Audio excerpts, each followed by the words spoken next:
सुनो, तुम्हें याद है एक दिन तुम जब शीशे के सामने खड़ी होकर साड़ी ठीक कर रही थी, तब मैं पीछे से तुम्हें निहार रहा था। तब मैंने कहा था, अति सुंदर, अत्यंत सुंदर।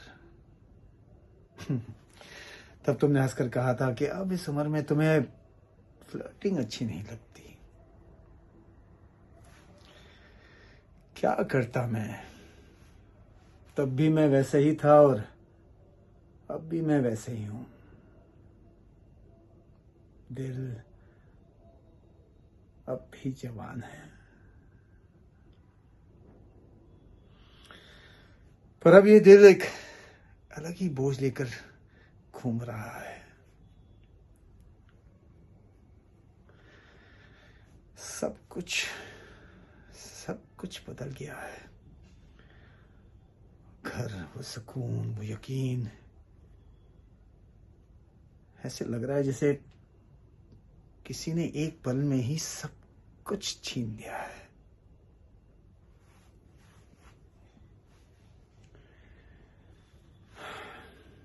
तुम कहा करती थी ना कि सब कुछ झूठ है, कोई मजाक कर रहा है। काश ये मजाक ही होता, क्योंकि सच्चाई यही है कि जिंदगी की किताब में ऊपर वाले ने ये सब कुछ लिख दिया हमारी जिंदगी में, बिना हमसे पूछे।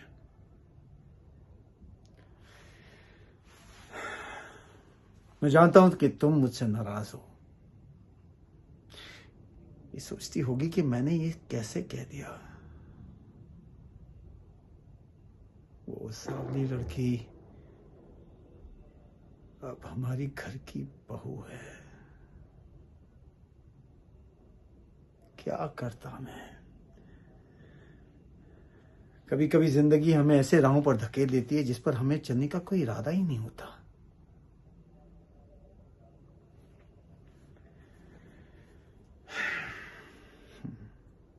भले ही मैं बुढ़ा हूं, लेकिन मेरा प्यार बुढ़ा नहीं हुआ है। मैं अब भी तुमसे और बच्चों से उसी इंटेंसिटी से प्यार करता हूं। बस फर्क सिर्फ इतना हो गया कि पहले की धड़कन में एक हंसी थी, लेकिन अब एक चुप्पी। जिंदगी के हिसाब में कुछ नंबर्स गलत पड़ गए।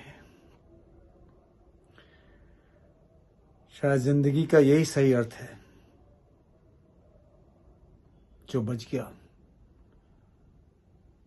वही सच्चा था, और जो नहीं रहा अब बस याद है।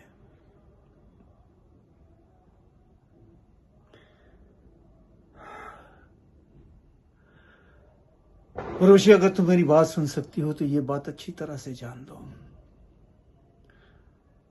तुम अप्सरा कॉस्मेटिक्स की सबसे खूबसूरत अप्सरा हो, और मैं तुमसे बहुत प्यार करता हूं।